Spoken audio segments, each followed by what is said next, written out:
तो कोई अंत नहीं है, यह एक शुरुआत है, एक ऐसा उलगुलान जो तलवार से नहीं, सच, साहस और समझ से लड़ा जाएगा। लूट की व्यवस्था के विरुद्ध उलगुलान। भाग दो। भाग दो वह चेतना है जो इतिहास, आंकड़ों और पूर्वजों की चेतावनियों के माध्यम से यह स्पष्ट करती है कि गांव की पीड़ा का मूल कारण टूटा हुआ मुद्रा मानक है और उसका समाधान केवल गांव, मूल्य और आत्मा को फिर से जोड़ने में है। भाग 2, टूटी मुद्रा और गांव की मुक्ति। अध्याय 1 शुरू होता है यहाँ से। हम आज क्यों रो रहे हैं। एक गांव की कहानी, पूरे भारत की कहानी। भाइयों और बहनों, यह अध्याय किसी इतिहास की किताब का पन्ना नहीं है।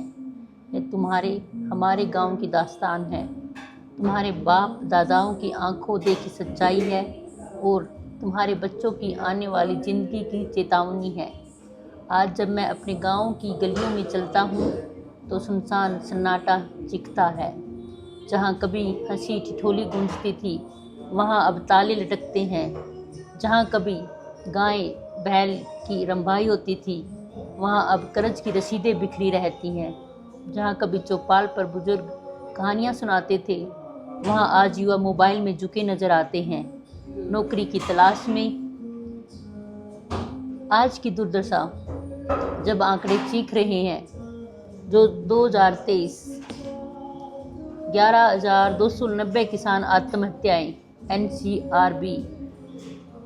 2024 देश का कुल कर्ज 220 लाख करोड़ रुपए, RBI। 2025 एक औसत किसान परिवार पर कर्ज 2.5 लाख रुपए और मेहनत की सच्चाई। 1971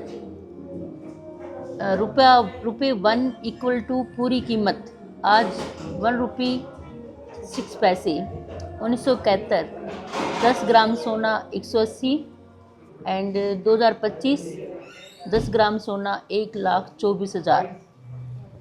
54 साल में रुपया 689 गुना कमज़ोर और सोना 689 गुना महंगा।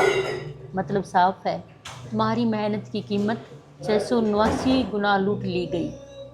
ये सिर्फ आंकड़े नहीं हैं, ये हमारे गांव की लाशें हैं। हम हर आंकड़ा एक किसान का शव है, एक माँ का रोना है, एक बच्चे का अनाथ होना है। 1947 तथाकथित आज़ादी। 15 अगस्त 1947 को जब दिल्ली में झंडा फहराया गया तब गांव में क्या बदला। गांव में कर्ज था और रहा, गांव में भूख थी और रही, गांव में अंग्रेजी कानून चलते रहे। क्यों? क्योंकि आज़ादी सिर्फ झंडे की हुई थी, आर्थिक आज़ादी नहीं। 1947 देश की लगभग 90% संपत्ति गांव के पास थी। आज गांव के पास सिर्फ 10% बची है। 90% संपत्ति शहरों में चली गई और शहरों में भी 1% लोगों के पास 60%। 1947 देश का कर्ज लगभग शून्य था। 2025 देश पर कर्ज 220 लाख करोड़ रुपए, यानी 78 साल में जितना कमाया उससे 10 गुना ज़्यादा कर्ज ले लिया। अंग्रेजी शासन का अंत, लूट के आखिरी वार 1900 से 1947 तक। एक क्वेश्चन पूछूं या पढ़? हाँ बोलो। यहाँ पे कर्ज के ऊपर ही। वो तो बाद में पूछिए, फिर बता दे जाओ। अभी तो जो पूछेंगे लोग बाद में आंसर आ जाएगा। अंग्रेजी शासन का अंत, लूट के आखिरी वार 1900 से 1947। इस दौर में 3 बड़े वार किए गए। 1906 स्वर्ण मानक को कमज़ोर किया गया। स्वर्ण मानक को कमज़ोर किया गया। क्वाइन एज एक्ट की धारा 5। 1935 RBI की स्थापना, निजी बैंकिंग ढांचा। 1947 के बाद फिएट मुद्रा की नींव। परिणाम, 1900 में भारत विश्व GDP का 23%। 1947 में सिर्फ 3%। 47 साल में 20% विश्व संपत्ति की लूट। यह लूट सिर्फ सोने चांदी की नहीं थी, यह गांव की आत्मा की लूट थी। अंग्रेजी शासन की शुरुआत। रुपया कैसे तोड़ा गया? 1700 से 1900 के बीच में। लूट की व्यवस्था के विरुद्ध गुलान। अच्छा है। 1700 भारत विश्व जीडीपी का 27% था, ब्रिटेन था 2.9%, 2.9। था ही नहीं कहीं पे, टॉप 15 देशों में भी कहीं नहीं था। ब्रिटेन, इंग्लैंड या अमेरिका कहीं भी नहीं था। 15 देशों के अंदर मतलब अमेरिका का और ब्रिटेन का कोई नामो निशान नहीं था। ईस्ट इंडिया कंपनी आने के बाद इसमें आज मतलब सोच रहे हैं कि अमेरिका सबसे पावरफुल है। हाँ, अमेरिका ईस्ट इंडिया कंपनी 1600 में जब ईस्ट इंडिया कंपनी आई तो भी अमेरिका 0 लेवल पे था। पहले विश्व युद्ध में हथियारों की सप्लाई जब हुई तब अमेरिका ऊपर के टॉप में आने लगा, मतलब हथियारों की हुई, हथियारों की वजह से। आज भी ये लड़ाइयाँ इसलिए हो रही है, हथियारों के लिए, संसाधन, प्राकृतिक संसाधन को लूटने के लिए।